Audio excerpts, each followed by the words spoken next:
Yeah, not exactly in the center, but outside, pretty close. Yeah. Nice to meet you. Yeah, nice to meet you. Okay.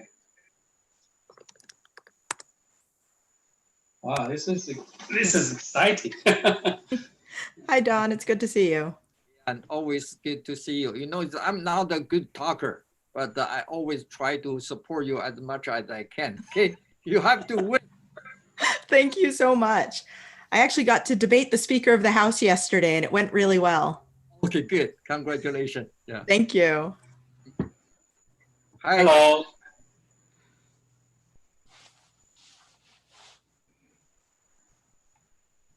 Alex, you I'm can. going to tell you all that Jay Chaudhary is the nicest person you ever want to meet, which is just ridiculous because he's a politician, right?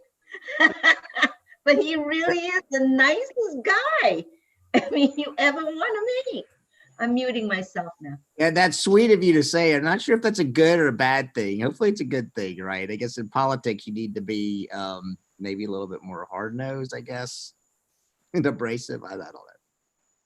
You can be a nice person. You just need a thick skin.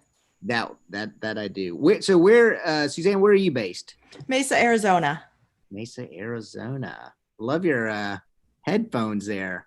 Thank you. Very They used to be my gaming headset, but you know, in the age of Zoom. And what is your position there in Mesa? I'm a candidate for the Arizona State House, and I'm also the secretary of our AAPI Democratic Caucus. That's awesome. And how does your race look? It's really improving. We had record Democratic turnout, and what was pretty much a long shot. I mean, this is a ruby red district. We've never had a Democratic representative.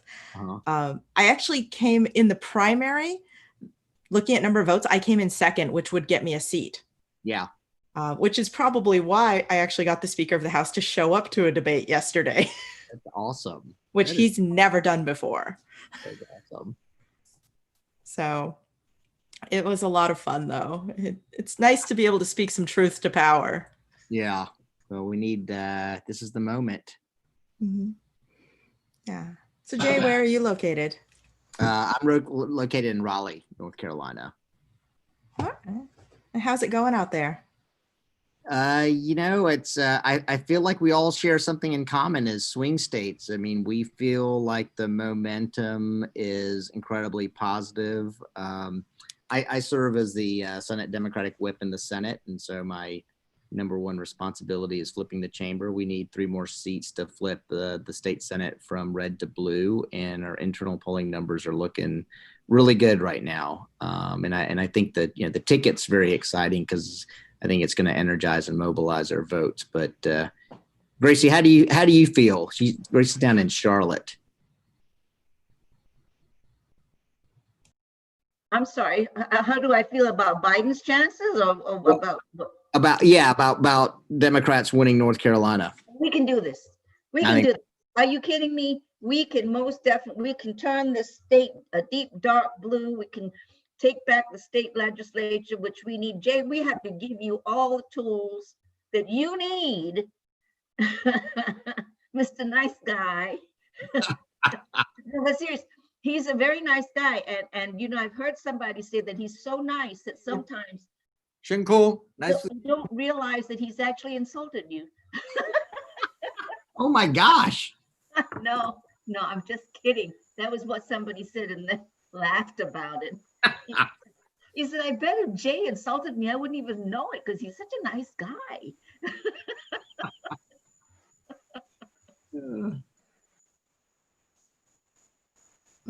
That's great. I feel like I need to take some lessons from you, Jay.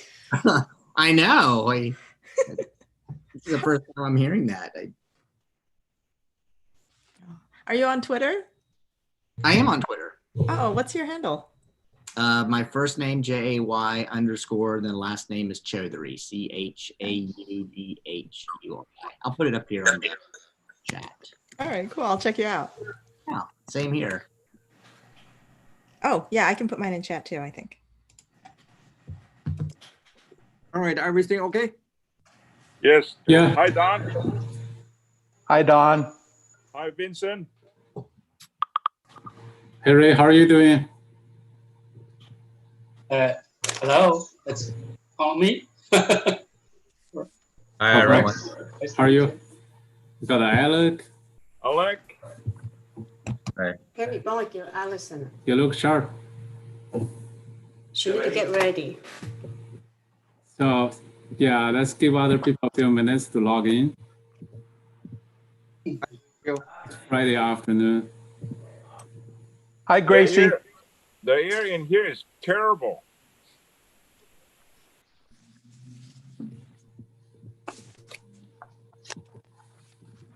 So how do you guys like my new background? Hi, Greg. Hi, Greg. Hey, Dad, how are you? Honey, Greg's on the line. Hey David. Glad you and Greg can both get on. Hi, Hi, how are you doing? good, fine. How are you doing? Good. Good, good. It's exciting today. My goodness. It is. And me and Greg and Dan and Alec, a lot of others, we are preparing for this event, and it's exciting. We have a lot of great speakers. Uh-huh. If you have kids, love them as much as you can. And Oh, show them that you love them. Because wonderful. you never know. Exciting. Yeah, I'm glad that you can Thank you join. so much for letting us into your homes during these truly extraordinary times. The Beat with my friend I and think colleague we'll Ari get started in a Melber couple of minutes. begins right now. Ari, hi there. This is our first in-person handoff, and I'm sorry to do it on a sad Who's note. playing TV or something? No, I was going to say two things, Nicole. Number one, obviously thrilled to. Yeah, go ahead. Got Allison. Hi. Hi, Alison. Well, we're coming from Hawaii. Aloha. Are you're in Hawaii? Yes, we're in Hawaii. Yeah. Oh, cool. I'm How's the also weather? Oh, beautiful. It's kind of hot, 80 something. 89 degrees. 89, kind of hot, but that's okay. Wow, nice. You enjoyed it? Oh, yeah. Oh, yeah. Yeah. Much better than California.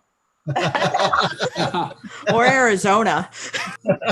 Arizona is hot too. What's the weather look like? Bright and sunny over here. It's wonderful. Got some nice breeze. Yeah, Arizona. Great. I'm jealous. We've had over 40 days of 110 plus. Oh, Hi, my. Vincent. Ray, you prepare your question for about. Don San has my question. Okay, great. You're testing him? I'm not sure today. Oh, I'm not sure. Vincent here. yeah. I So just- Jeff, people are logging in. Give people 1 more minute and we get started. Okay, great. Conrad and Amit, Jenny are on the call because they are the first two speakers. Wonderful. Oh, Conrad, how are you? Good, how are you, See Vincent? you? Good. Nice to see you. You look sharp. Good to see you. Oh, wow. You too. Okay.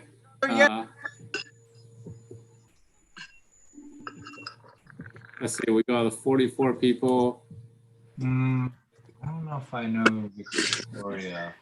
So Brian. She's an older Chinese lady who Maybe Daniel, if you don't mind, can we unmute everybody and we can get started? Oh, okay. I think then I. Mute everyone. Waiting room. Okay, Caroline.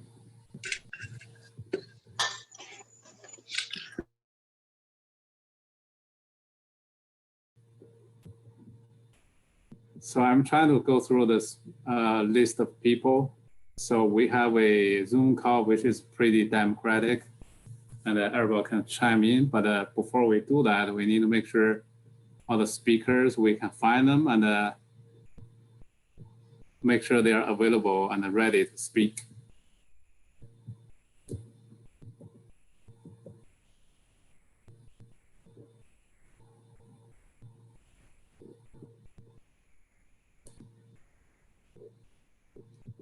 Okay. Right now the time is 6:04 Eastern time, 3:04 Pacific time, and let's get started. And first of all, welcome everyone. Thank you so much for taking your time on a busy Friday to join this meeting. And it is I am very glad we have invited quite a few distinguished speakers on the call, and also a lot of people who are active in the community to help empower our API community, make sure our voice is heard. And so I'm very excited, and thank you so much for getting on. And so just a couple of house rules here. Since everybody is on the call,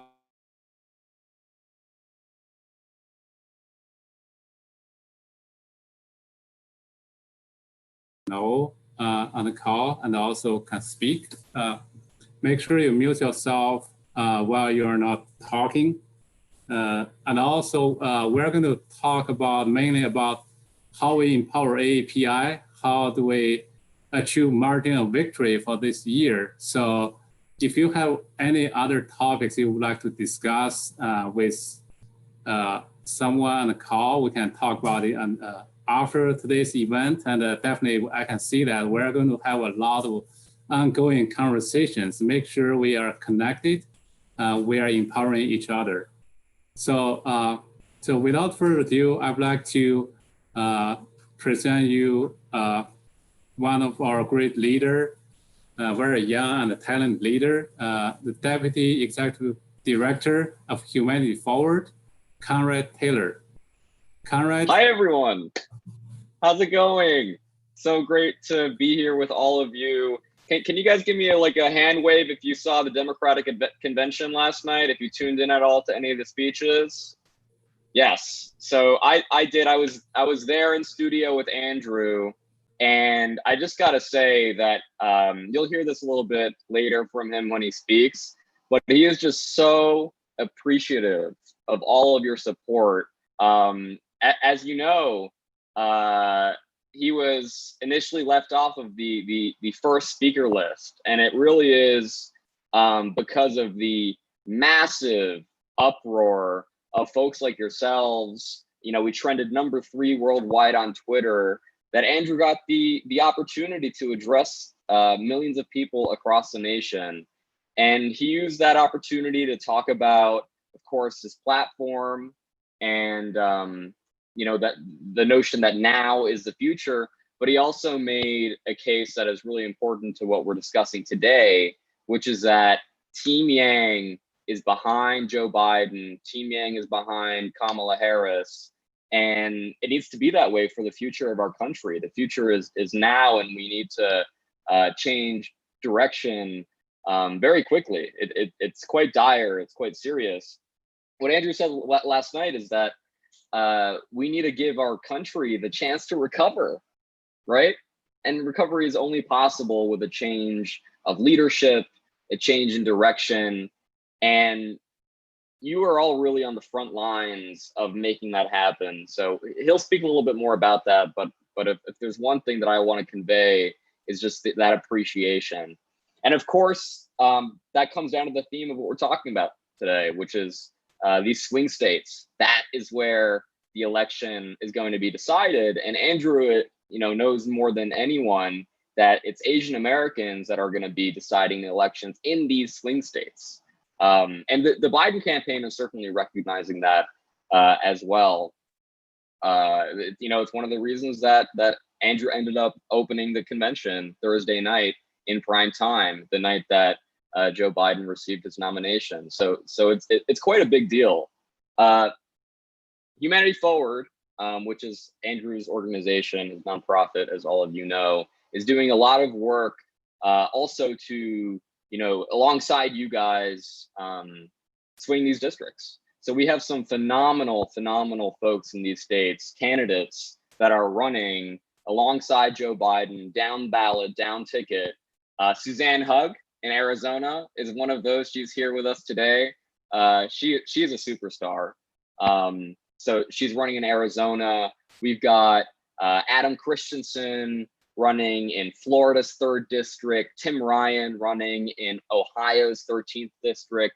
These are all states that you guys are focused on and that we on our end are helping work together and swing. And we also have some phenomenal Asian American candidates that we're supporting at Humanity Forward that are some in swing states, some in others. You may know Donna Imam in Texas's 31st district. She is phenomenal.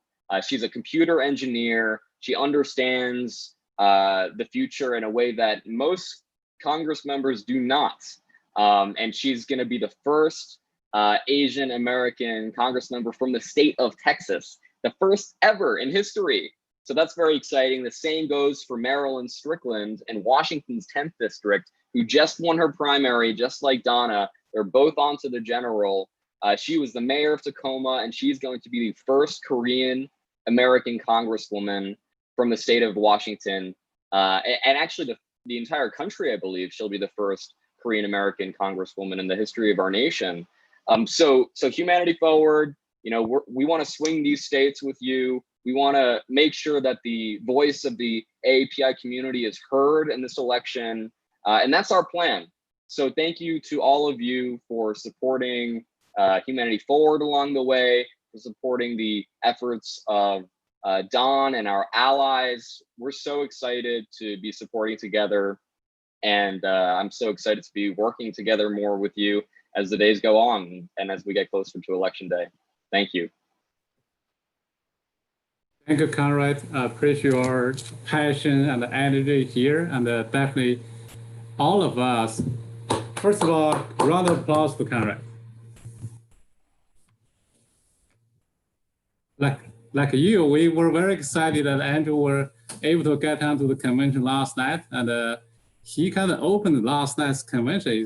Isn't that cool? And also he appeared in 3 additional videos. That's pretty cool, and it's a big boost to the Young Gun movement, and also showed a strong voice for AAPI community.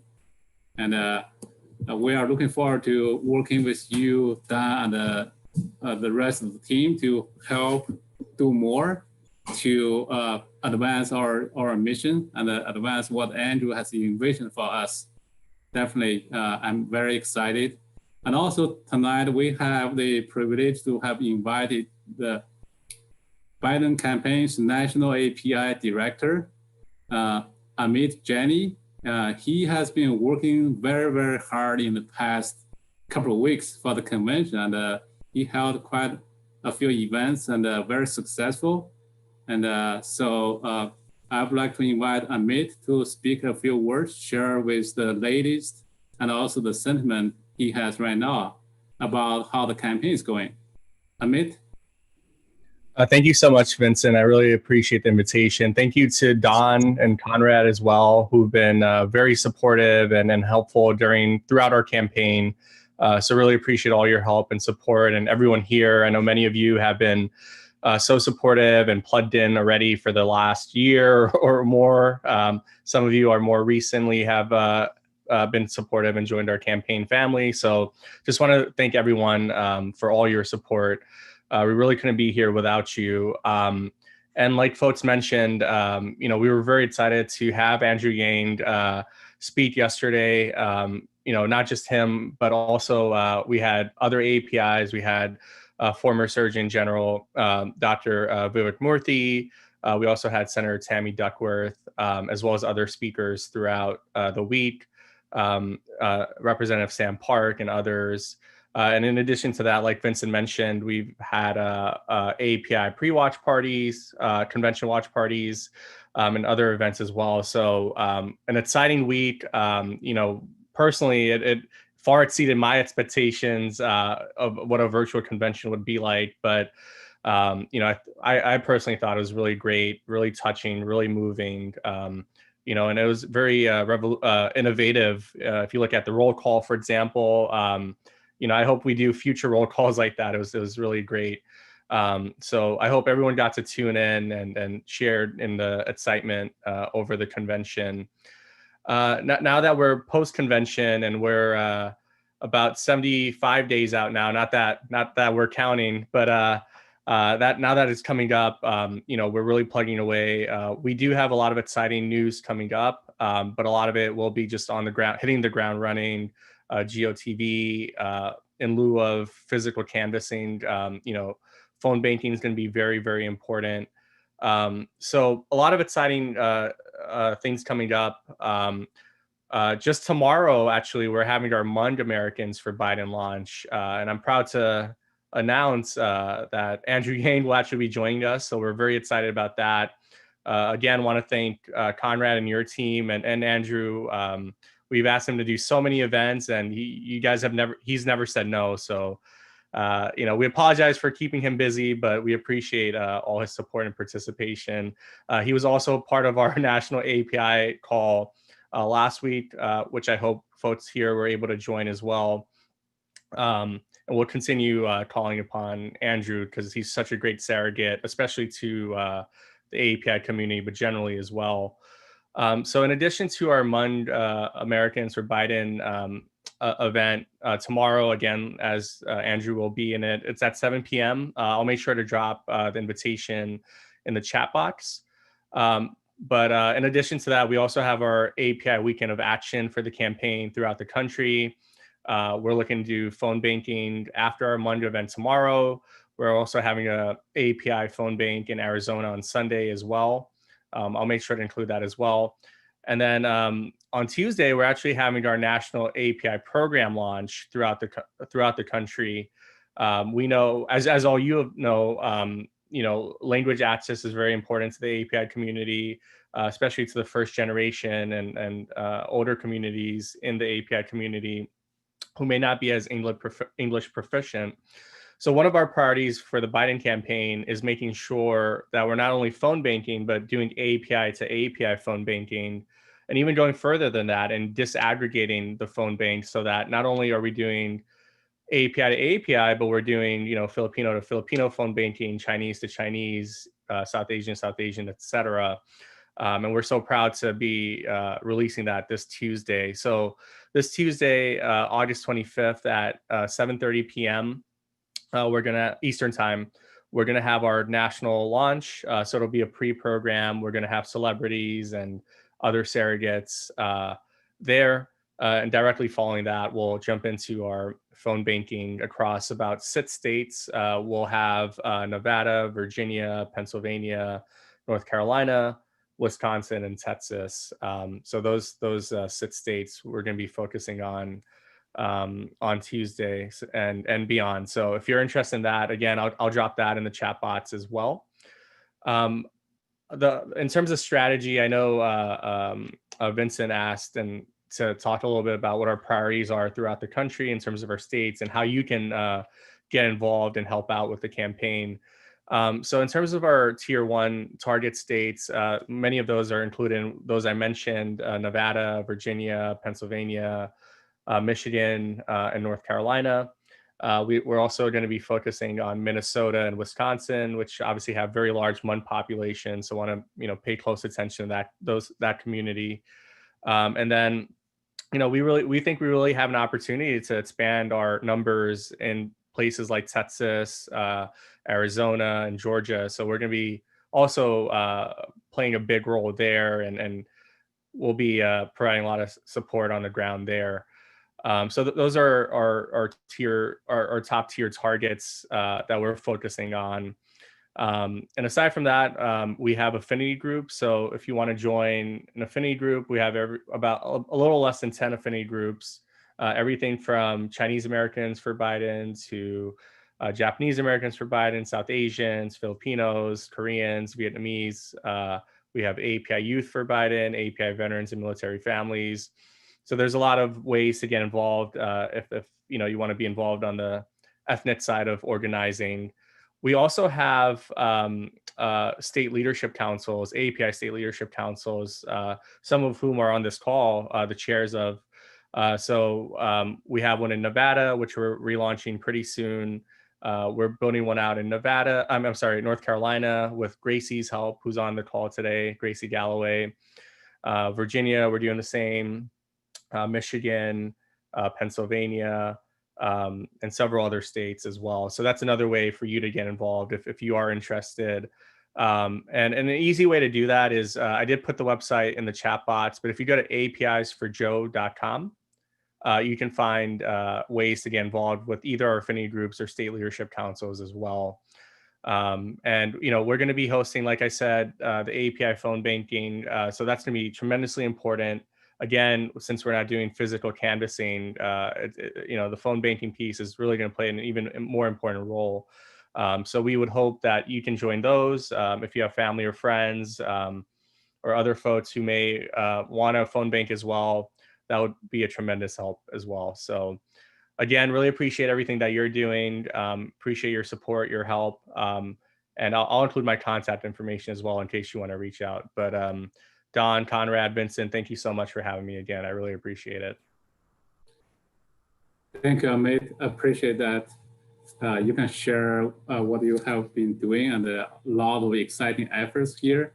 Let's give Amit a big round of applause and thank him for the great effort.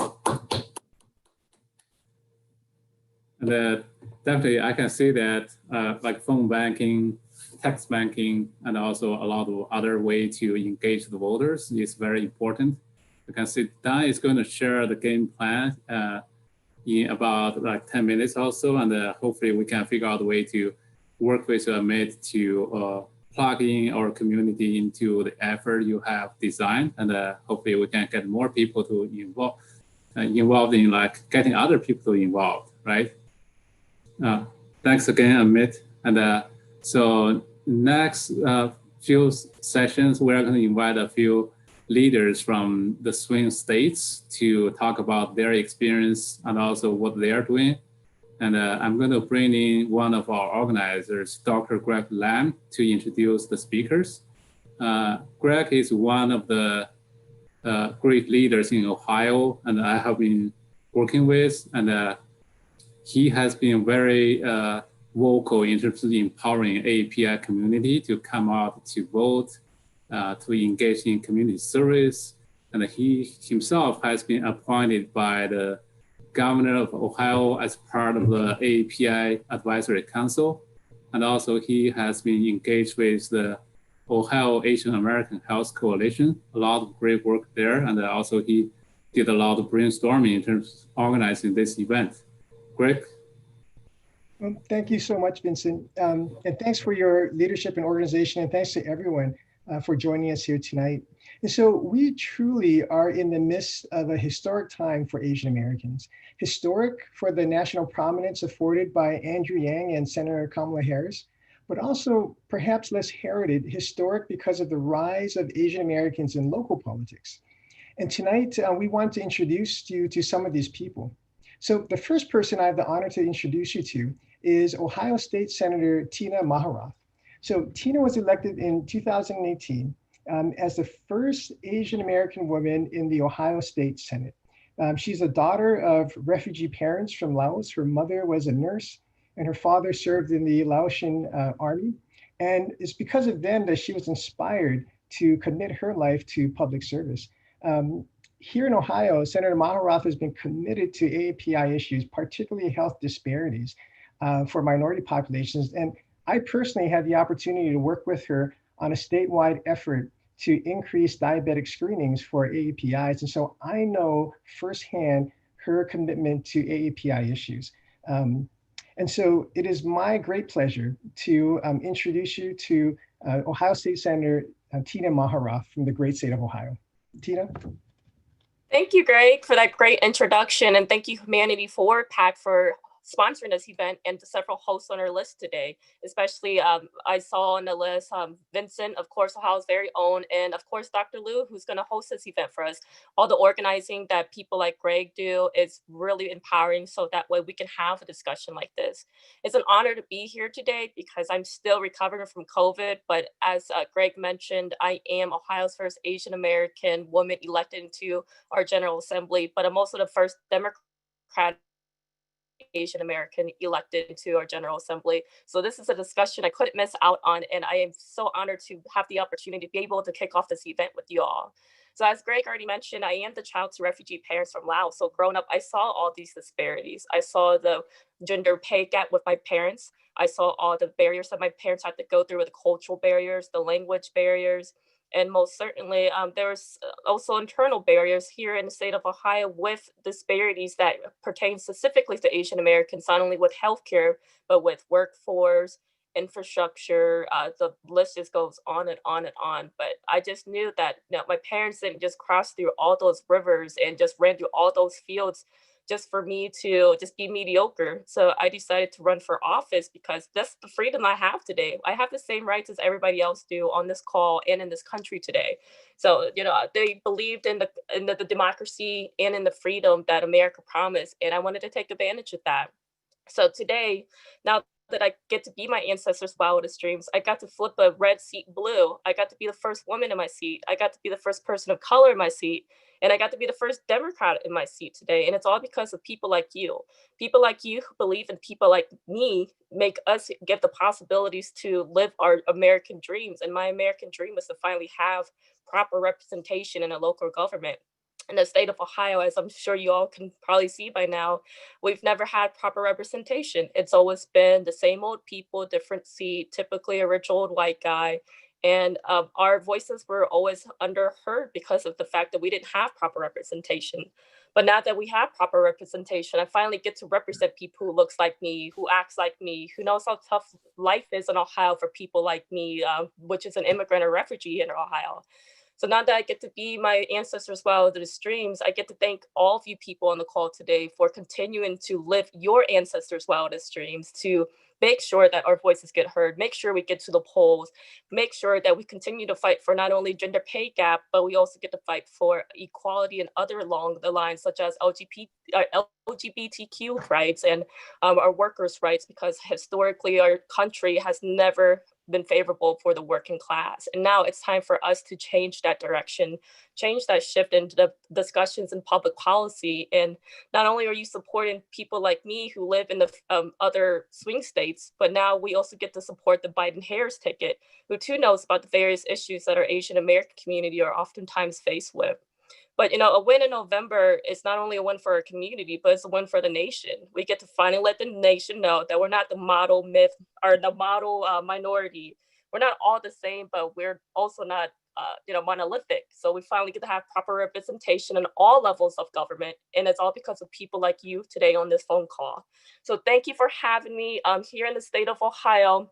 We are trying to do our efforts just like the national campaign, which is phone banking, because historically we've always getting out there to go vote by knocking on doors and trying to make our best efforts. But because of this pandemic, getting out there to talk over the phone is our best option. But I'm encouraging people to go out there and get out to vote early. There's a lot of restrictions around the nations with the post office, but also here in the state of Ohio, where each county only has one ballot drop box because of our Secretary of State trying to follow the agenda of their president. So I hope that you guys are requesting your absentee ballots now. And if you haven't, the website is myohiovote.gov, and get the request out now so that way you can send it out as soon as October 10th. Thank you for having me, and I hope to see your continued support at the polls.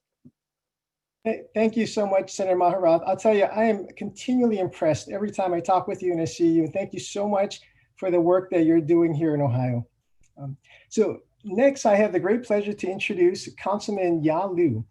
Councilman Liu similarly is the first Asian American elected to the City Council in Cary, North Carolina, where only 15% of the population is Asian, but turns out Asian Americans are the fastest growing demographic in North Carolina, which is really important because, as we were talking about earlier, North Carolina is one of our battleground states. Ya immigrated to the US from China in 2003 for her graduate studies in sociology and law, and she attained her PhD and her JD in North Carolina, and currently she's on faculty at the Duke University Law School. Councilman Liu has worked tirelessly to improve lives for seniors and children. She focuses on environmental issues and sustainability.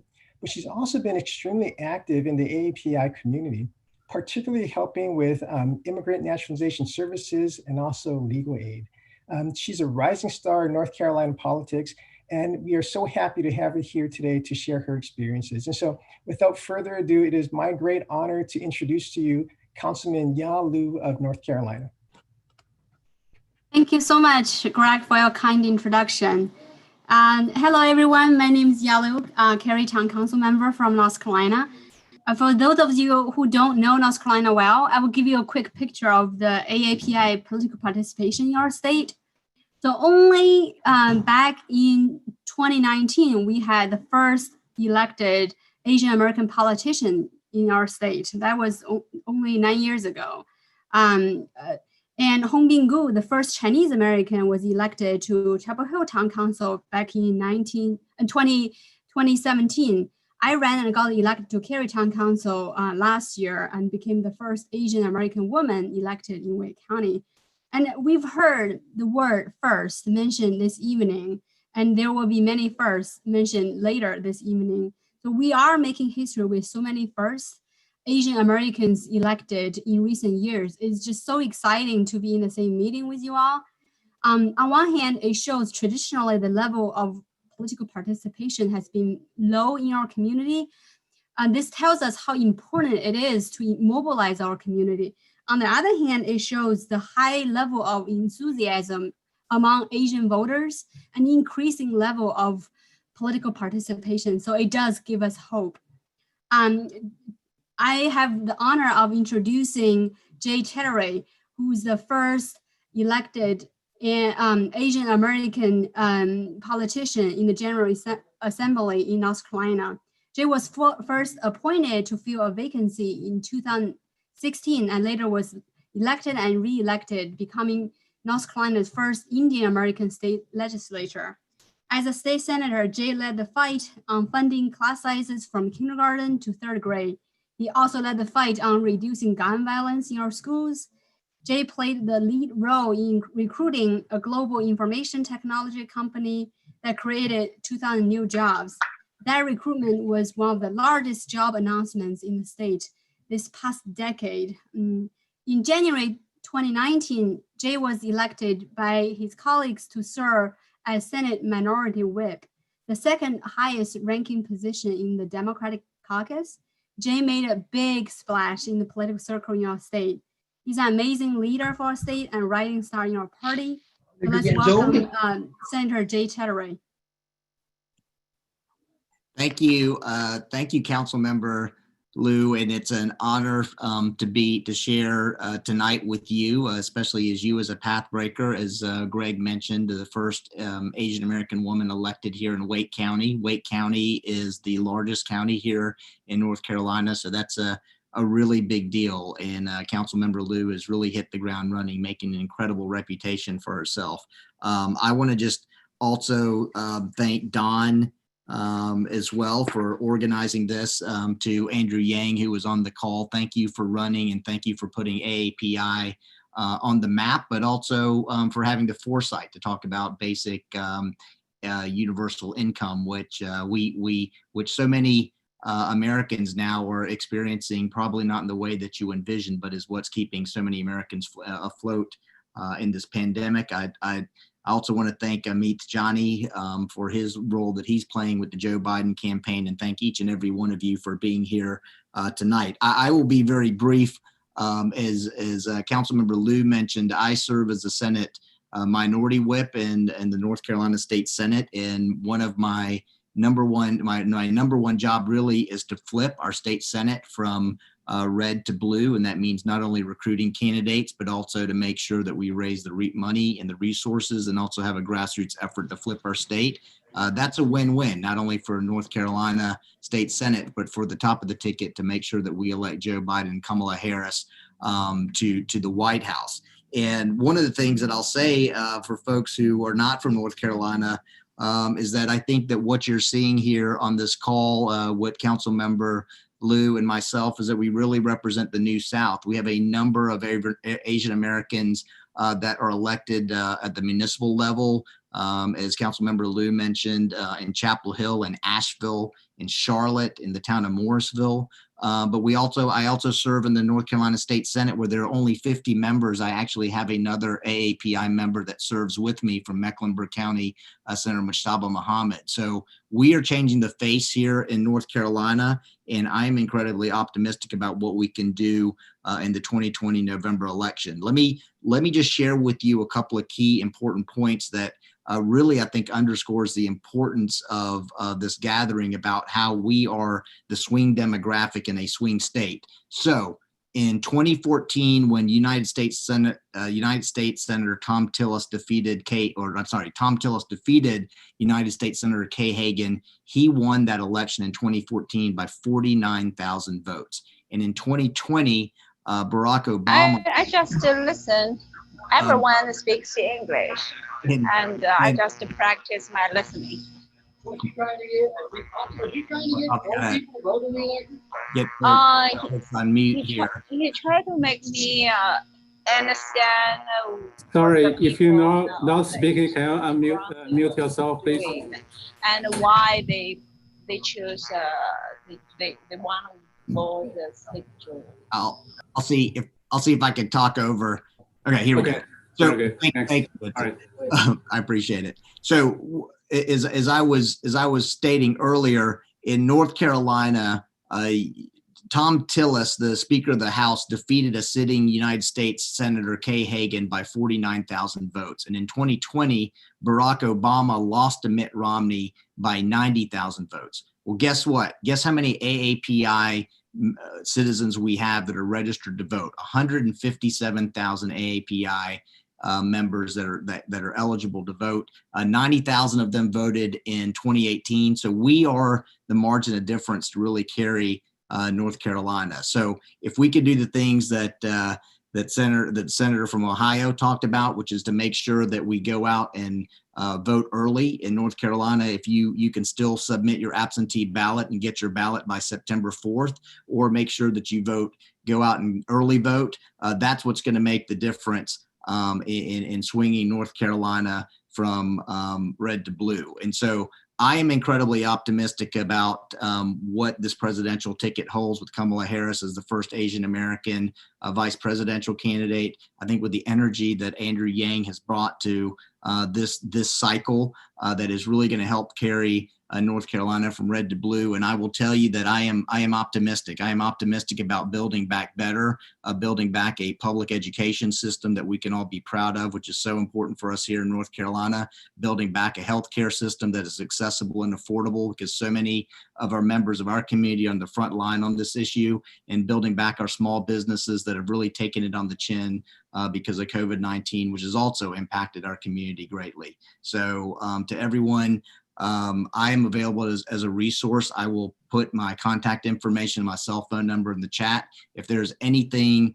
that I and Council Member Liu can do to try to energize and get the vote out here in North Carolina, we stand ready. We are incredibly excited after last night's closing night of the convention. Again, especially seeing you, Andrew, there with that discussion with the other presidential candidates. It was incredibly inspiring. So thank you all. Thank you, Jay, and yeah, great information. And we are very excited about North Carolina this year. Definitely there will be a lot of work need to be done, and we'll look up to your leadership to help our community move forward and get engaged more, and hopefully we can get more people to vote.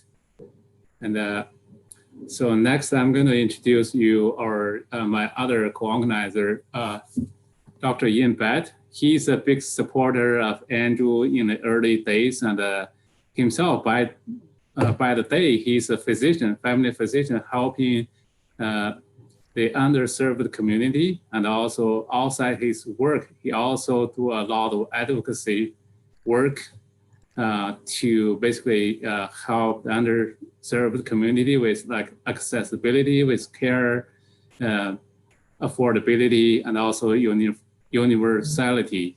And so I would like to bring in Ian to introduce the next two speakers. Ian? Hi, everyone. As Vincent said, my name is Ian Bett, and I just appreciate the invitation to be here by my friends Greg Lamb and Vincent as well to speak. The first individual I'm going to introduce you to, and it's always nice to read other people's bios because you get really excited about the great work that people are doing. But the first I'm going to introduce is Suzanne Itami Hug. Suzanne is running for the Arizona House of Representatives, LD 25. She's a data-driven community leader, a small business owner, and a mom of 2 kids who attend public school. Her focus is on funding public schools, and she'll be the first person of color to be elected to the seat. Thank you for joining us, Suzanne. Thank you. You know, growing up every year, my dad would take me on a drive out into the desert, along with our community, to go visit the internment camp where he was held as a child. My father's side is Japanese American, while he was originally born and raised in Seattle, Washington. At an early age, we were taken away and interned. When I visited there, I remember my little hand touching the plaque, the monument, and seeing the bullet holes that locals had used to attack our history. And this moment in time, we as an Asian American community are being attacked. In Arizona, Democrats are fighting for change. We need 2 House seats and 3 Senate seats to take control for the first time in decades. When our main office was destroyed by a firebomb a few weeks ago, just before our August primary, we did not bow our heads in despair.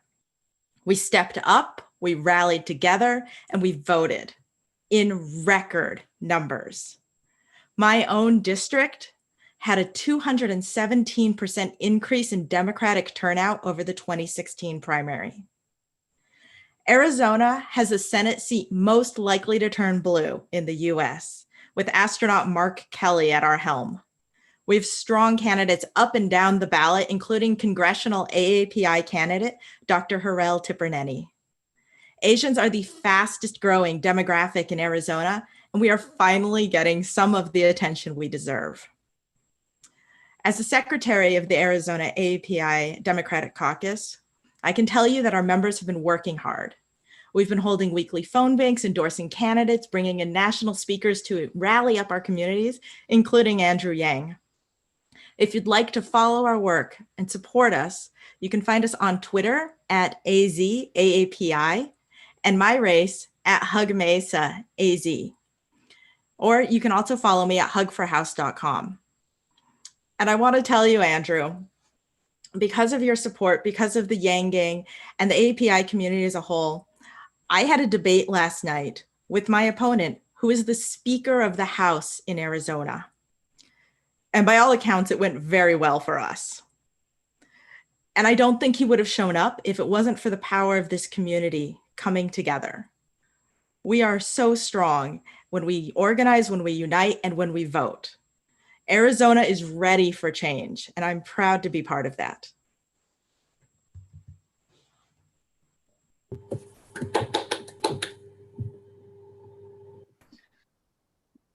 Thank you, Suzanne, for exciting us all. And I'm glad that you did such a great job last night representing everyone in the great state of Arizona. So the second person that I'm privileged to introduce tonight is Joel Wong.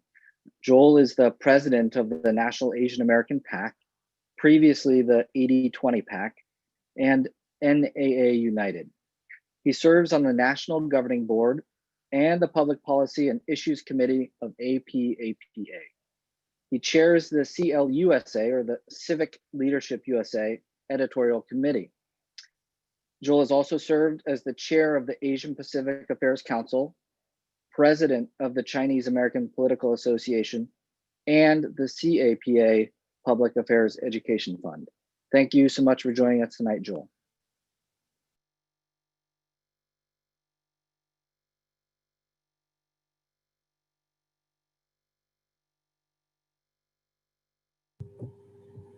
We're trying to find Joel and unmute him. Vincent, Joe is not coming. He has a problem. He has a problem with the computer. Okay. Yeah, just okay. If that's the case, maybe we skip to the next program. Thank you, Ian.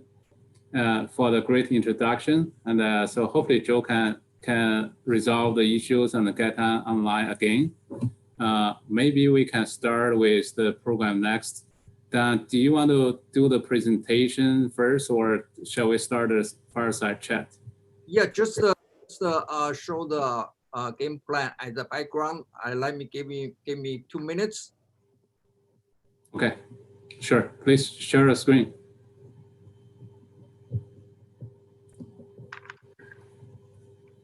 Do you want me to share screen? Yeah, you go ahead and share screen. Okay. Don't want to waste people's time. Okay, show the people the money. This is the money. 30,000. You see it? Good afternoon. My name is Dan Sang. I work for Humanity Forward PAC. We just watched Andrew's talk last night. Today we kick off the Margin of Victory program in 7 swing states with Andrew and also with Grace Meng, Congresswoman and also Vice President for DNC. Our Humanity Forward team, Zach Gregman and Connor Taylor, Eric McLean, and over 1 million donors behind the Yang Gang, and they are behind us and support our work today. We're determined to double the voting rate of Asian American from 40% in 2016 to 80% this year across 14 counties in 7 swing states. I pick a top 2 Asian concentrated county in 7 states, from Ohio to Pennsylvania, from Wisconsin to Michigan, from Arizona to Florida to North Carolina. Trump won his 2016 by 0.3% margin in Michigan, simply because Asians did not come out to vote. Our country cannot afford us to repeat the history. It is the opportunity of a lifetime to show country that the political wisdom and the powerful action of Asian Americans. It's not about Trump or Biden. It's about ourselves. It's about our children who depend on us. Please bring your family and friends to join us, and we will no longer be silent. Our history of a minority hiding in the shadow is over.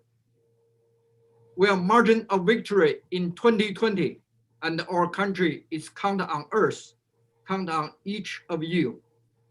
I'm deeply grateful to my fellow friends, event chairs, Vincent Wang and Dylan Jiang, and also the president of Joe Wang, major sponsor for today's event, Lisa Li, Alex Wang, Gregory Lam, Yu Tai Kan, Yu Min Yin, and Ji Liang, and also Yung Chen Liu. Now I'm handing over to Dylan Jiang. He will open the fireside chat session for us. Dylan is the host chair of today's event. Let me speaker to Dylan. Dylan, it's your turn. Thank you. Thank you, Don. And can everybody hear me? Yes. Good evening, everyone. It is my privilege to introduce you to tonight's speakers and distinguished AAPI national leaders.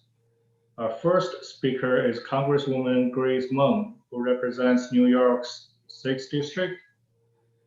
Congresswoman Meng is one of the 15 youngest Democrats in the Congress and has been ranked the 8th most effective legislator in the Democratic Party. She also serves as the chair of Aspire, a PAC that supports Asian American candidates across the country, and work to ensure that Asian American voices are heard in the political process. So welcome, Congresswoman Meng. Our next speaker is Andrew Yang. Many of you have known Andrew through the Democratic presidential primary and being the political commentator for CNN.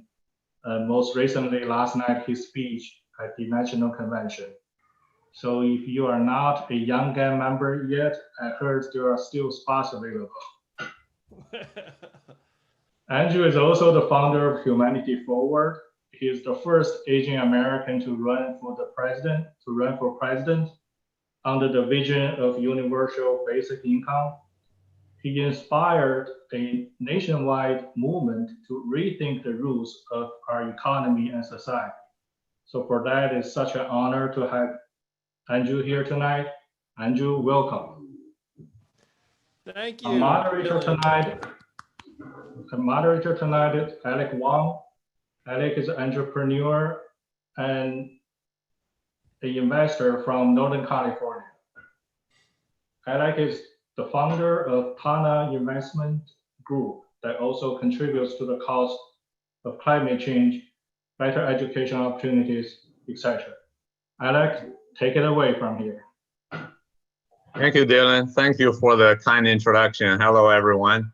As Dylan just said, we have two of the most prominent AAPI political leaders with us today, Congresswoman Grace Meng and Mr. Andrew Yang. Great to have you both. We have limited time, so we will dive right in. I'm sure you're both having a fantastically busy week. And let's start with the convention, which just wrapped up yesterday. It was the main event of this week. I watched it. It was energetic, motivational. It was historic and unprecedented in many ways. We saw a traditionally grand gathering and celebration held entirely online. We saw the first African-American and Asian-American female nominated as the vice president. We saw a former Republican presidential candidate giving a speech to endorse the current Democratic nominee. I'm sure you all have your favorite moment. So to start things off, Congresswoman Meng, would you like to share with us your favorite takeaways or things you found notable from the convention, please? Well, I'm here with the Yang Gang, so I would have to say that my favorite moment was when Andrew Yang spoke, of course.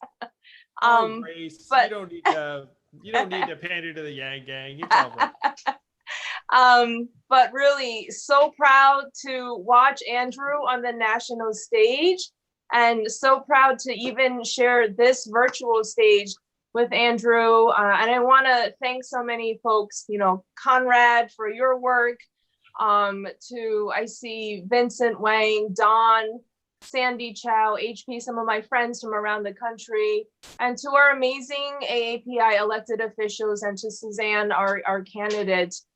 Please don't hesitate to reach out if I could ever be of help in any way.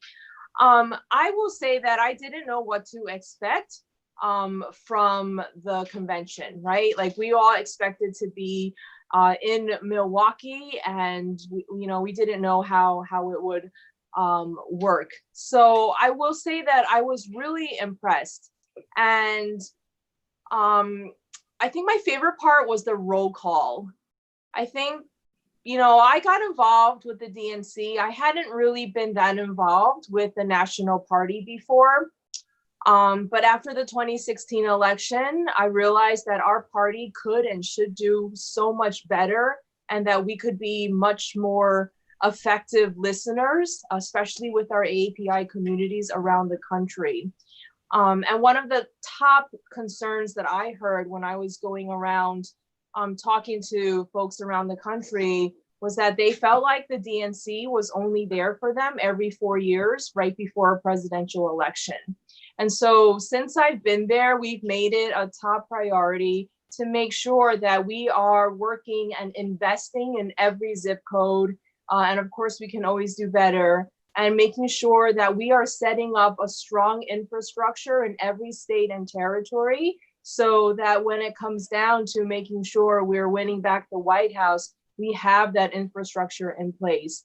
And so the roll call was my favorite, because I feel like Americans, including Democrats, who might not realize the concerns and the needs of what is going on in every state and territory, we need to see that. We need to know that, for example, Democrats aren't just in big blue cities or on the East Coast or the West Coast, and you all are in the Midwest, and I won't talk about where I went to school at the University of Michigan, because we're in Ohio today.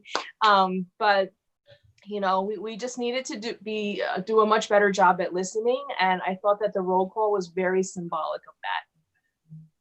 Yeah, thank you. I agree with you. And the calamari guy caught my attention, definitely. He got all of our attention. We all just remember calamari is the appetizer of Rhode Island. And Rhode Island. I actually took a screenshot and sent it to a friend of mine who is in Rhode Island, and he was. It's very Asian friendly too. I feel like Asians like calamari. Yeah, definitely. Andrew, we'd love to hear your thoughts on the convention as well. And definitely, more specifically, you gave a speech yesterday, and I thought it was a great, strong opening to the evening, and it was an entertaining introduction to the host as well. From your perspective, getting involved in the process, representing API and the Yangan, what's your thought? Well, first, thank you to everyone who got me on the DNC program, because that was not a sure thing, apparently. I mean, I think that I would have been there anyway, but I wasn't until we raised a concern about it. And so I think that what made me happiest was that I was also in that video with the presidential contenders and whatnot. And like, I thought that was actually, because you probably know how this stuff gets made. It's like you film a bunch of stuff and you have no idea what they're going to use. It's just like, oh, I hope they do something with that. So the speech itself, I wrote it, and then they made some edits, but the edits were very, very light and marginal. And to the extent that I pushed back on some of them, I was able to get all of the ideas I wanted in. They were primarily concerned about time. They weren't really like, this idea is no good. It was just like, hey, like, fewer words was like the main guideline. So it felt great because I delivered something I genuinely felt from the heart, and was able to put it in my own words and then deliver it to the American people. So that was an incredible privilege. And I will say that the medium is very difficult. And you probably sensed it, like Grace talking about the virtual convention or whatever. It is very, very strange to just sit there and essentially stare at a camera or screen and then pretend like you're talking to someone and deliver a message. And some folks, you can kind of tell that they're reading and it's not that awesome. And so like that was really my goal, was like, I just want this to seem effective and human. And I feel like I reached that bar. So I was very happy and proud to represent us, but really very grateful, and very grateful to what Grace just said about trying to help people around the country, and grateful to the folks. I think about what it would take for Suzanne in Arizona, but Jan, North Carolina, and Tina to just run for office and step up and then win and represent, because I grew up in part of New York where there were not many Asians. And so I imagine what it is to run for office in a community and then win. And I just am so impressed by it and admire it so much, because that it takes such a pure motivation, and it really takes a very pure motivation to win, because people have to sense the purity of your motivation. You know what I mean? Like, it has to actually become contagious. And then you get into office, and then, as Grace knows, then you actually have to try and get something good done, which in some ways is even harder than running and winning, which itself is crazy difficult.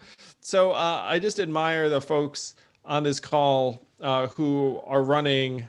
And, I want to do everything I can to help candidates, because I understand what it takes. There's just a lot of heart. Very, very proud to be part of Suzanne's campaign. So hopefully we can help her win in Arizona, but really everyone else on this call that's taken that on, you have my admiration, because I don't think I could do what you've done. Yeah. You too, Jay. Sorry about that. You too, Jay. Thanks, Andrew. We knocked 40,000 doors as a campaign. So yeah, as everybody. That's the kind of thing it would take to win. That's what I'm talking about. Yeah, I did a lot of crying. Maybe that's what it takes. Maybe. Definitely a lot of work, a lot of commitment, and we'll cover some of the sentiment and strategies later as well. So now with the convention wrapped up, with the presidential and vice presidential nominees officially chosen, we have a good ticket, and much has been said about Vice President Joe Biden and Senator Kamala Harris from my state, their stories, their track records, and future plans. I do want to hear your opinions, which I'm sure a lot of AAPI voters would like as well, how this new combination of leadership would affect the AAPI community when they move into the White House next year, and how would it be different compared to what we're getting from the current administration? I think it's pretty obvious where Kamala, herself is Asian American, and this administration wants the best people. And if you're going to get the best people, there are going to be a lot of Asian Americans involved. Speaking honestly, so that there seems to me to be a real opportunity, an historic one, to help Joe and Kamala win and then become big parts of the administration. And by so doing, hopefully, help the definition of American include Asian American, which obviously to all of us we know that, but that's still something unfortunately we have to somehow demonstrate, and then make it so that Asian Americans feel like they're more activated politically through this run and through candidates like the people on this call. So I think it's like an incredible opportunity for us. And the gap between Joe and Kamala and Donald Trump is like, it's like light years in terms of Asian Americans in government. Oh, absolutely. I think there's a clear choice for us and for most of the voters as well. So he's literally just fomenting racism against us. You know what I mean? Like I had something a long time ago. It's like, I guess Trump has given up on the Asian American vote. I was like, I had like said that a long time ago. I mean, this is fairly existential for us at this point. Yeah, but if I could add something, Alec, I'm sorry to interrupt. Of course. We're all excited and exhausted from coming off this week of convention. But I think it's important to realize, and maybe it's just my circle, it's important to understand that most people around us, including the AAPI communities, were probably not watching the convention, right? Maybe they just turned it on when Andrew was speaking. But most of our community, especially the newer Americans or older generations, probably did not have the convention on. And so the convention is not the end of everything, right? Like now is where the really hard work begins. And how do we get that message out? And we didn't do a good enough job in 2016 collectively. I will say that I expected to campaign against Donald Trump, regardless of who came out of the primary. And I will say that, honestly, I feel like, Donald Trump and his administration has broken our hearts so many times. He has broken so many families because of his mismanagement of everything. But what was one of the last straws for me was the coronavirus. As you know, I come from Queens, New York, which was the epicenter of the epicenter. And his administration, while very responsive, they always called us back, never gave us answers and literally left us hanging and literally abandoned my constituents, the American people, and so many people in the Asian American community. And not only did he not help the situation and people needlessly died, he stoked fears where our community is being attacked verbally and physically every day because of his direct language. Senator Harris is actually the lead sponsor in the US Senate of a resolution condemning anti-Asian discrimination during this COVID-19 pandemic. And so, she did that without someone asking her to, right? So we have one president who is using words like Chinese virus, and then we have our ticket, Joe Biden, who mentions our community in his speech, Kamala Harris, who's sponsoring legislation to empower our communities. So, Andrew's right. It's a stark difference. Oh, absolutely. It's a very clear choice between the two sides. And we also see not just AAPI, different minority groups were very much reflected in the convention as well. Let's talk about the AAPI and our role in this election.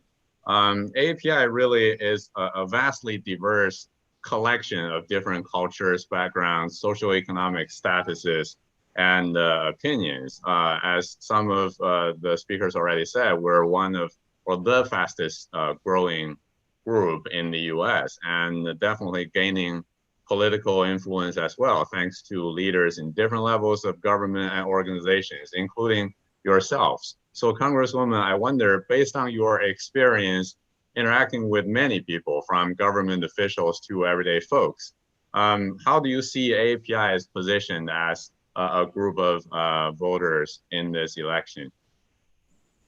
Well, we have a lot of potential. You know, we can talk about the numbers just in 2016 in the states that we lost, Michigan, Pennsylvania, Wisconsin, where the number of eligible AAPI voters outnumbered the number, as Don showed us on the spreadsheet, that outnumbered the number of votes that Democrats lost by. And so those are just 3 states, right? So if you take a look at all these battleground states, we know, we've seen the data, as Don just showed us, that AAPIs can be the margin of victory in many of these states. And so what we have to do is to make sure we're getting out the message. I always tell the party, people might not be watching MSNBC or CNN or reading mainstream newspapers. Are we investing in local ethnic media? Are we investing in, you know, for other communities, Black radio, for example? I've been to rural areas. I'm sure Andrew's been to more than me, but rural areas where they told us that in their agricultural newsletters, for example, that only Republican candidates ever advertised and invest in their communities. So we had a lot more, you know, to make a lot more ground to make up for. I can speak for, you know, the DCCC, which is in charge of the House Democrats. For the first time ever, they're investing in Hindi language and Mandarin ads in Texas and Vietnamese ads in California. It shouldn't have taken us as a party until 2020 to do stuff like that. So there's so much potential, and that depends on each and every one of us. Right. I agree. Because of the diversity within AAPI, different subgroups might respond to different languages, different messages. And do you think there's enough infrastructure investments or outreach efforts compared to other like Hispanics or African Americans, or not necessarily as of right now? Or what do we need to do better? I mean, Grace knows this better than I do, but we're definitely under invested in as a community politically relative to certainly Black people. I guarantee you that. And then and Latinos too. I'm pretty sure we're behind them. So you know, if we can change that, then we can become the swing vote and a much more pivotal political group. I mean, that's the hope for this cycle. Yeah, definitely. I mean, the theme of today's event is AAPI margin of victory, right? But to Grace's point, like, we don't really get invested in that way. Like, you know, there are very, very few Democratic campaigns that are like, you know, I really need to reach like the Chinese ethnic media, like Chinese language media, or, you know, or whatever it is. I mean, and Grace, you know, represents such a diverse district that she understands this stuff much better than certainly any of the national political and it's like Grace single-handedly is essentially like dragging the entire Democratic establishment towards some of these opportunities. Yeah, definitely. So as you mentioned, we as a group has the power, has the potential, and we have clear choices for candidate. But even so, we cannot make a difference without going out to vote. What message would you give the voters, Andrew, in terms of the significance of voting, especially in the current pandemic environment where voting in person might concern you with the coronavirus, and voting by mail might have uncertainties due to potential interference to the postal service? voting by mail is, to me, if it's available where you are, like that's what we should be recommending. But I love what Grace said about the fact that a lot of people aren't watching cable news, and a lot of people didn't watch the convention last night, and particularly, frankly, in Asian American communities, because they're not news junkies in that way, or if they are getting news, it may be from some online source or in another language. So the message for everyone here, I think, we all know we need to vote. Like, really, the question is to get out there and reach people where they are. And that's a matter of resources. To Grace's point, it's like people can tell if you're trying to get to them, honestly. And and like very, very often we say like do this, but then we don't invest the resources. If we invest and the other thing is, this is the trick too. If you invest the resources, it generally doesn't work overnight. You know what I mean? Like you invested them, but like, hey, like what we bought ads, like why didn't everyone come running? Like you essentially have to do more than run ads. You have to invest and run ads and have people and commit and then be there for generally months or years before it starts bearing fruit. And one of my hopes for the Asian American community, I hope, is that the months and years started months and years ago, and that this is going to be the culmination. You know what I mean? Like we have to dig. People like Don have been at this for a long time. And we know we're Asian, so we know a lot of these folks are not plugged in at all. You know what I mean? Like a lot of these people like haven't voted, like don't know how to vote. Like there's a lot of blocking and tackling that has to go into trying to activate someone being like, hey, this election is November 3rd. Are you registered? Here's how you register. You can vote by mail. Don't worry about COVID. Like, all of these steps that we have to take with many, many individuals and reach them where they are. Thank you. Those are great messages to the voters. The Congresswoman, would you like to add anything else based on your experience running campaigns and appealing to voters? Yeah, I mean, if I could just finish, this is so exciting. This is like therapeutic for me. I'm sorry, I keep thinking of things and we get to brainstorm with Andrew Yang. It's very exciting. But back to your question, Alec, no, our party is not investing enough in our community. It is not yet to the level of, for example, Black and Latino communities. And that's why we keep pushing. And that is literally one of the top reasons why I got to join the DNC, because I wanted to do my part in making sure that they were paying attention. And so, basic things like hiring organizers who speak our languages from our communities, like Andrew said, investing in our ethnic media. And he's right. You can't just come at the last minute, put an ad in October of election year and expect miraculous results. It's about building relationships, right? And so the Republicans push a lot of policies that directly harm our communities. But you know what? They do a lot of the superficial stuff, right? Like they show up at events. They're putting investments in our ethnic media outlets. They do all those things. And that's not usually enough, but when Democrats don't even do that, then it is more impactful than it is for our party. And even though what our community's investments are not as much as Black and Latino, it's still not enough. We haven't done a good job traditionally, and hopefully we've done much better in the past 4 years, but we haven't done enough in any community, right? Like we talked about, 2016, you can't just show up in a Black church in September, October before election day. You can't make Grace Meng go to a Chinese supermarket in Pennsylvania when you haven't really invested in relationships there, right? It helps a little bit and it helps seal the deal sometimes. But if you've never built a relationship. That sounds like such a specific example, Grace. It's like it might have really been Chinese supermarket. I've been looking for minority communities in Pennsylvania since 2016 ended. Yeah, definitely.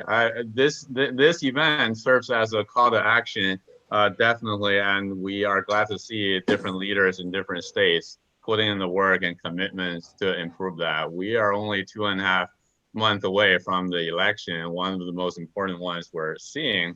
So it's important that we maximize our productivity, translate our determination into actual results, and seize this victory. So with that said, let me bring a few of the audience to ask their questions. Yeah, so Allison Jung, are you available? Yep, I'm here. Okay, so I'm Allison. I'm currently a senior at a school in Ohio called Columbus School for Girls. And I was wondering, this question's for both Congresswoman Meng and Andrew Yang, if you guys want to answer. Basically, considering the insurgents in not only the Black Lives Matter movement, but also Kamala Harris becoming the pick for VP, how can we ensure that in the future there's going to be equal footing for all people in politics, and not just now since it's so big, but in the future as well? I can go first. I think, Allison, thanks for the question. I think especially with our second and third generations of Asian Americans, building coalitions is tremendously important. So like in Congress, our Asian caucus is relatively small, it's 20 people. I mean, we're thrilled, but compared to other caucuses, it's like at least half their size. And so on many issues, it's important that we're working with, like, let's say the Black and Latino caucuses, because together we're actually a majority of the Democratic caucus. And with the Black Lives Matter movement, you know, the DNC had shown a video, which I'm trying to get out to the public, in different Asian languages, talking about why Black Lives Matter to Asian Americans, and it was pretty powerful. And I tell this to people, you know, when we worked with Senator Harris on that anti-Asian discrimination resolution, one of the first groups that were to sign on were groups like the NAACP. Some of the first colleagues to co-sponsor it were Karen Bass, chair of the Black Caucus. And so these are the alliances and the coalitions that we have to strengthen. And finally, it's not just about police reform, right? It's about lack of education. Most of us growing up in this country have not received a complete and balanced education. We don't learn enough about Black history and Asian history. Most of that we didn't learn until we're, you know, adults, or you happen to take a class in college. So there's a lot more that we can work with and learn from each other. Now, I love your the breadth of where you're trying to lead things, Allison, by the nature of the question. And you know, I think my campaign was successful because I ran on issues that affected everyone, and I think that's something that I'm really proud of, that also ends up reaching different people in different ways. Certainly, Black Lives Matter is an everyone problem in my mind. And one of the things that I try to do is lead people to feel like your problem is my problem is your problem. Like there's a person that's affected. Like the fact that, you know, Black women suffer from higher mortality and childbirth is just horrifying as like a human being and a parent. You think, okay, like, you know, we should do something about that. Like, what are the problems there? And so I think that's something that can really help the Asian American community, because the perception of the Asian American community, I'm just gonna be honest, I think we all know it. Conception number one is we're apolitical, we don't give a shit. Like that's number one. And then number two would be like, okay, we give a shit, but just about our own shit. like that's so it's like option one and option two is what most people think is going on with us.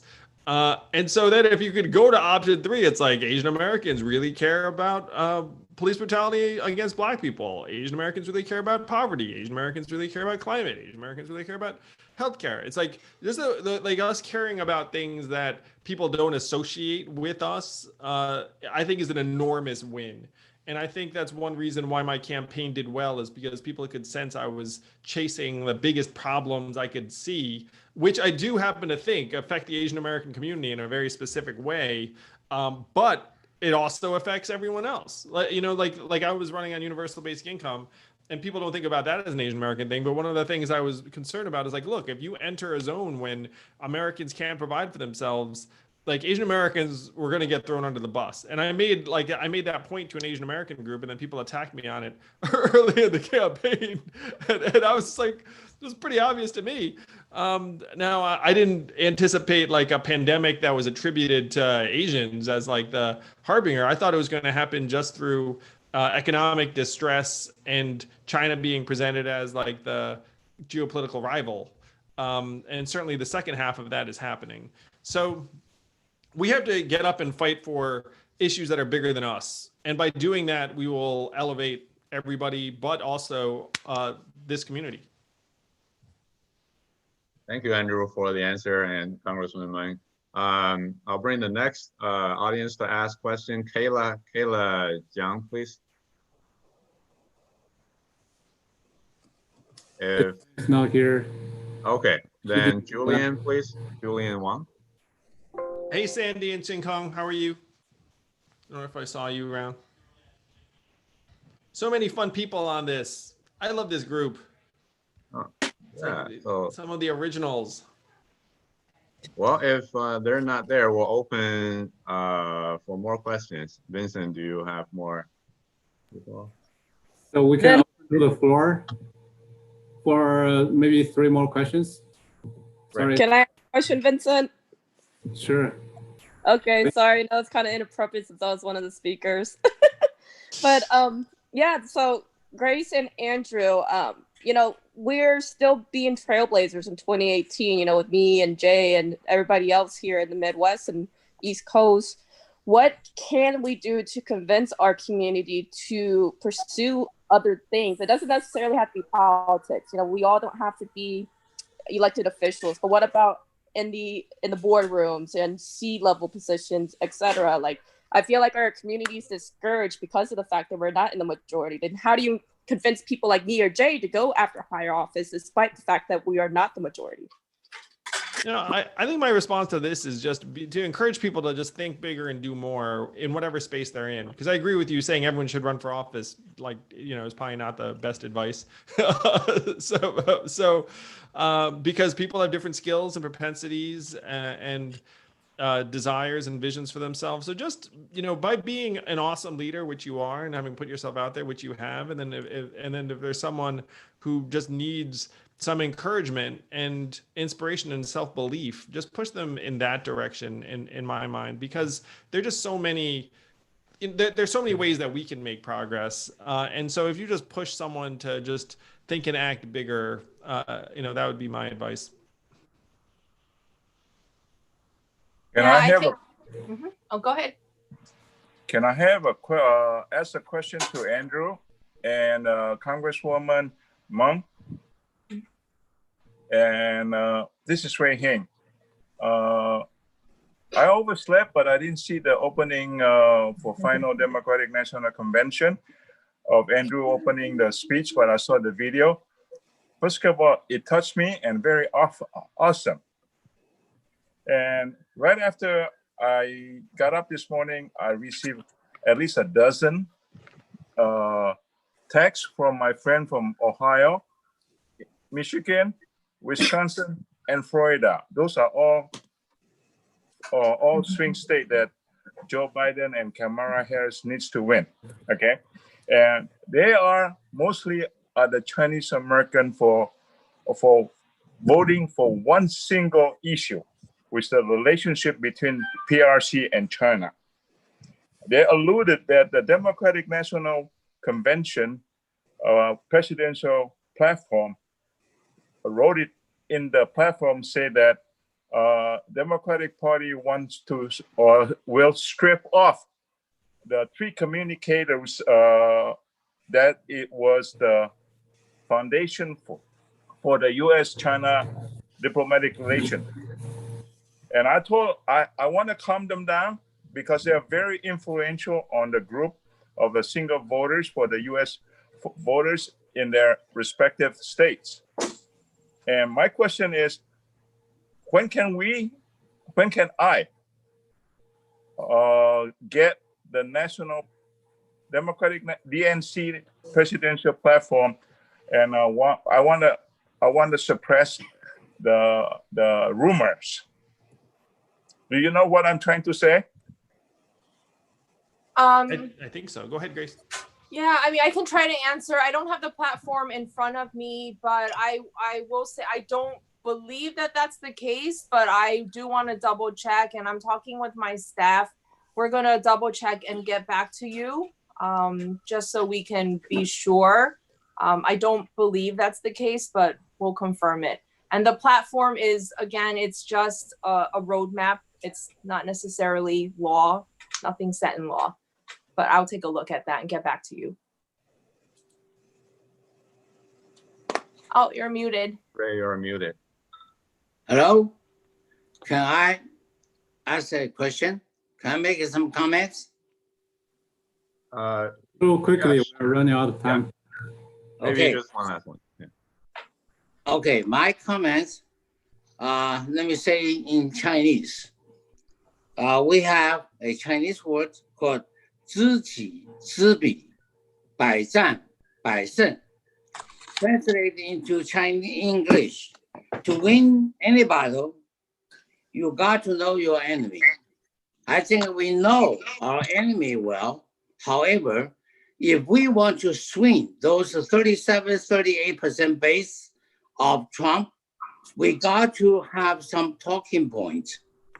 And in order for us to have a very significant talking point, we got to hear from those people in that 37-38% base of Trump. And I believe that we need to do something. We need to do something significant to swing some of the percentages out of the 37-38 to our side. And then we have a better chance to win. Thank you for the comment. Don, do we have time for another question or? I don't think so. Time for the Yumin and Sandy to introduce. Okay. Well, with that being said, I appreciate Congresswoman Meng and Andrew for being part of this discussion. I think we covered some great content.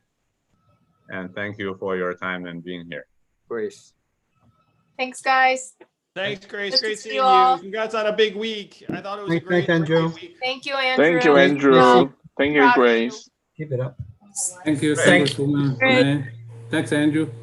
Yeah, so I will pass the microphone to one of the hosts, Mr. Yumin Yin, and he is a community leader based in Ohio and one of our co-hosts. Yeah, please. Thank you, Alec. My name is Yumin Yin. Hi, everyone.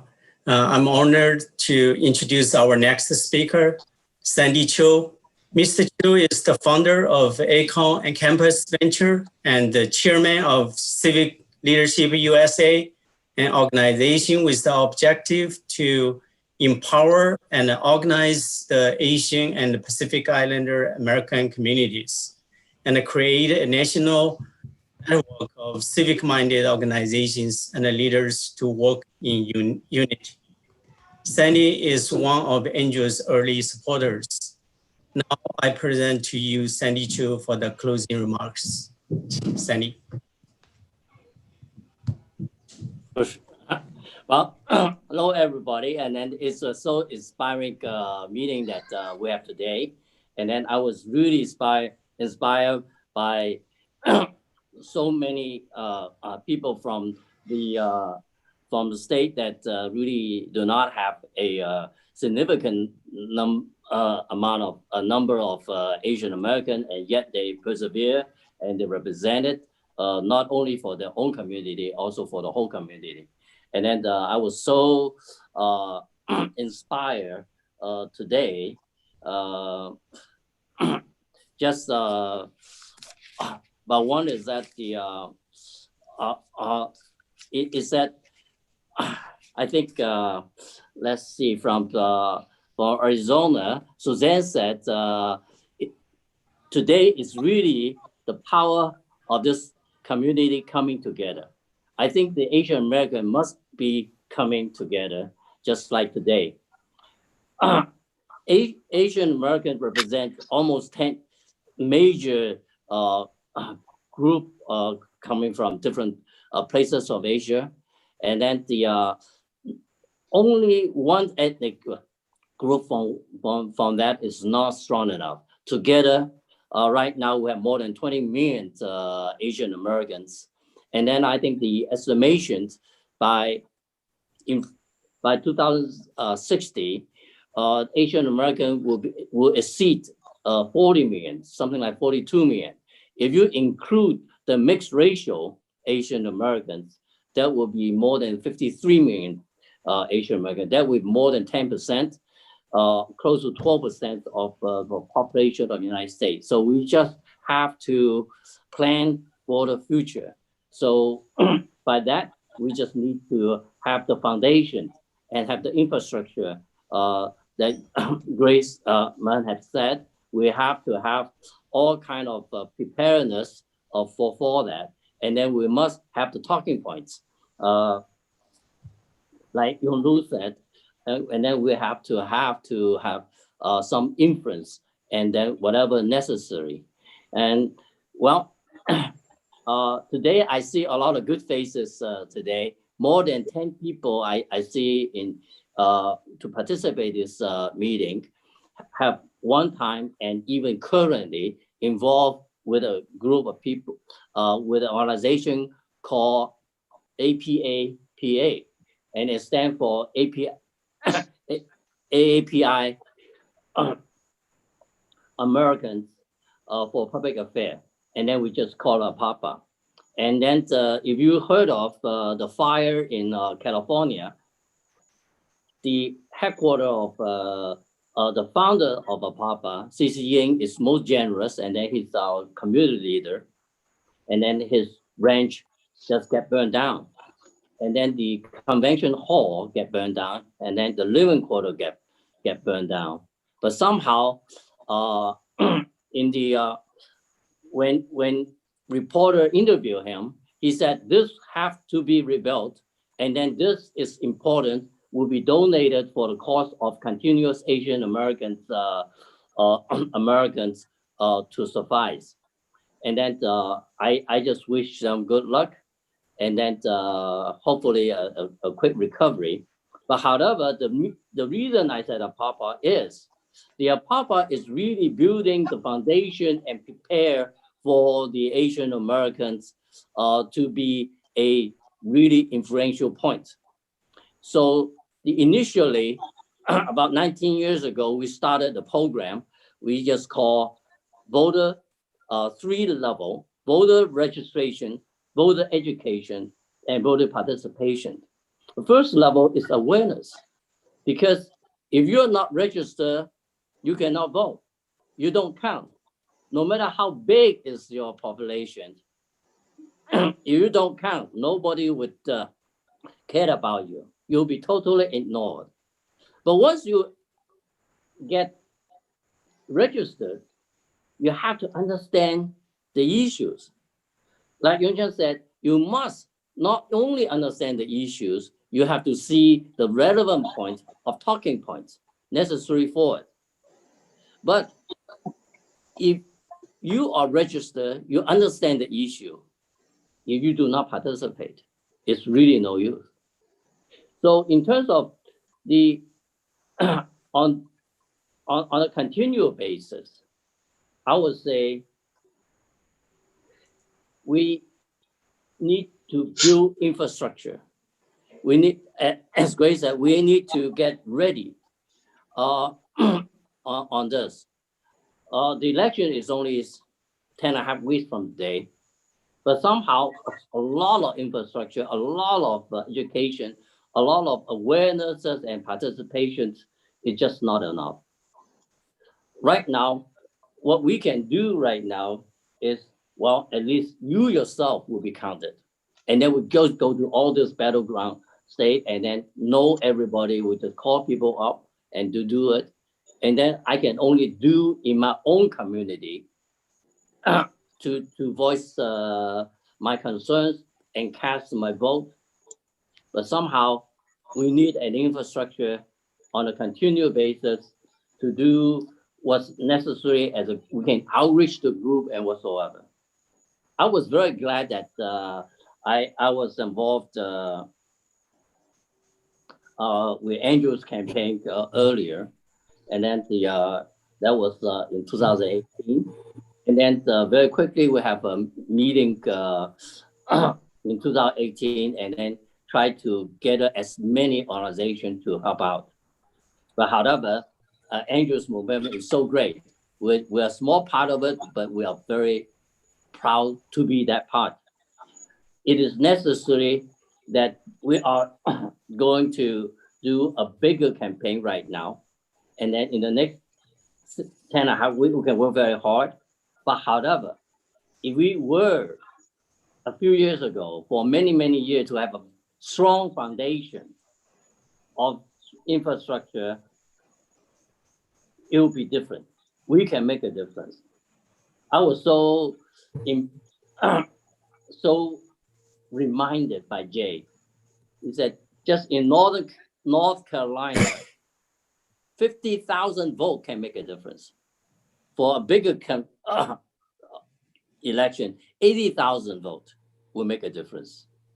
And then in North Carolina, 120, 130,000 voters are Asian Americans. If you can influence them, that is very important. Among the Asian Americans, a lot of us have been here a couple generations, but a lot of us are just new immigrants. We have common causes, we have common concerns.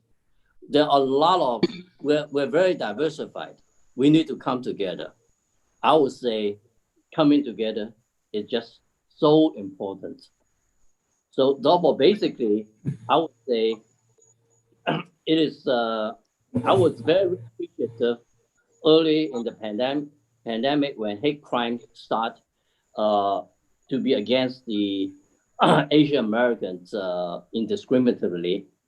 I was so glad that Grace, Congressman Grace Mann have come to really talk about the pandemic and the hate crime that really concentrated on the Asian Americans. Because of that, I think it's just like a spark of fire. You can just spread it out. And thank you very much, Grace Mann, that after that, subsequently, we'll have more than 10 webinars because of that, because of inspiration. And then they are all over the country, and then we just have that. So this is why it's important that all of us have to come together and then create that power. I think today, I can see the power and energy. Let's channel all the energy in the same place. I listened to Andrews said, when we are in the hole, we have to dig a channel out of this hole.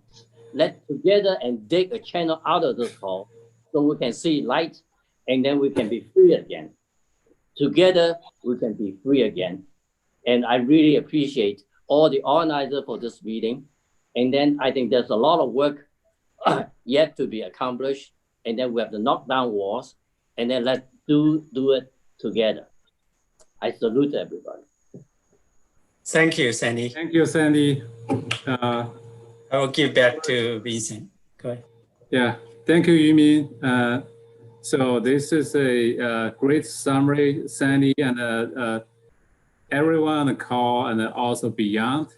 So appreciative of what you have been doing for the community in the past few decades, and also along with other recognized leaders like Xin Kun, P, and Dr. Lu across the nation. You guys are the pillar of the older generations that have set the path for us to empower each other, to work with each other, to make our voice stronger, make our community stronger. Definitely, we can see that you guys were the leaders by example, and we continue to want to leverage you to find our inspiration to continue the great work you have been doing. Today, I think it's a great start. So many people share so many inspirational stories, and Don's team has been working very hard in the past couple of months to put together the data, put together the strategy. So we are going to have a lot of work, and keeping touch and stay tuned. And Don is going to share with you more exciting news. And before we end the program, I do want to remind everyone to thank our elected officials and our candidates. As everybody shared, it's a lot of hard work, takes a lot of determination to step up and step out to become a candidate. A lot of hard work. And so like Andrew, Congresswoman Grace Mann, and Ohio's first Asian American woman senator, Tina Makaroth, and our first Asian American councilwoman in Wake County, Ya Liu, and our Senator Minority Whip, Jay Chaudhary in North Carolina. They are doing a lot of great work there. And also our inspiring candidate from Arizona, Suzanne Huck. She would become the first Asian American assembly member in Arizona. And so many more. They are working so hard for our community, make our voice heard. So we are very excited to know them and also figure out a way to support them. And also today we have a lot of great organizers on the call. They put time together. Thank you so much. And let's keep in touch and hope you have a great weekend ahead of this. Thanks. One more question. If people will stay here, I'm going to stay here for another 30 minutes. Just listen to your opinion, brainstorm, anything. I'm eager to say new face, new friend, old friend. I'll stay here for another 30 minutes. Thank you for That's great. Vincent. Thank you. Right. Bye. Thank you, everyone. Thank you. I'll stay on. Yeah, okay. You will stay on for a few minutes? Okay. Yeah. All right. So. Okay, the program is officially ended. Okay, now it's the turn of the YouTube. It's happy hour now. Let's have some open discussions. It's okay. Can I say something? Don and Vincent? Who's this guy? I am Rex Rand. Where's Rex? Oh, hi. Okay. Okay. Hello, everyone. Hold on 1 second. I know Daniel Yao he's our technical lead. Explain. Sure. Thank you, Daniel. Please stop the live stream, then we can chat a little bit more. Daniel. I don't know how to do it. So Daniel is our technology guru. Only host can Okay, stop. hold on. Might be able to do it. View. That's okay. So we can cut it off, right? Afterwards? Yes. Okay. Well, it's streaming right now, right? It's streaming? Streaming. I thought the YouTube is cut off, then it's not no longer streaming. That's okay. So it's still okay. it's still live Still? streaming. Okay. So all right. only host can Okay. Stop the Yeah, streaming. Yeah. No, it's all right. All right. That's So, okay. I have, So go ahead, Rex, and I will see Yeah. whether I can stop it. Yeah. It's okay to not just bring out the dirty laundry. Okay. No, Vincent, I have a comment I want to make. Yeah, this is Cheyenne, and it's exciting to hear, from the Andrew Yang and others, and I think right now at this stage, the messaging is become so critical. We only have a very short period of time. When I say messaging, message is not just language. So I think that's maybe we're thinking just using different ethnic group and translating different language that will solve the problem. Actually, a lot more than that. And to different group people, you have to say differently. You have to know what is the hot button you can push. I am more involved with the new immigrant community, and I know there are certain ways when you try to persuade them to certain things. For example, many people have a PhD. They don't like people to tell them who to vote, right? And if you but you have to tell them why you're not voting someone, why someone is dangerous, why someone is having potential damaging to our community and to our future. It's very subtle, but we have to pay attention to that. That's a different people come from different, have different experiences, and there's different way to communicate. So I always believe, I think that's a very important, how do we message, right? And second thing is a messenger, not just a message, right? Who actually deliver that message is another key factor, and whether it's become credible and effective. Anyway, so I just want to propose, I think the next stage down when I know we're going to craft the message, and this is so critical. I just want to put out there, we should think about it. Thank you. Thank you. Thank you, Xiaoyan. I know HP has a question. Sandy, yeah, give HP a chance. I have a comment. In terms of a campaign strategy, I think we should focus on the pandemic, the mishandling of the pandemic by the Trump administration. That's the key point. Trump administration knew the severity of the coronavirus on January 3rd. The CDC director, Dr. Redfield, admitted that. And he had a conference call with the China CDC director. During the call, the Chinese CDC director was crying on the phone. So we have to bring people's attention.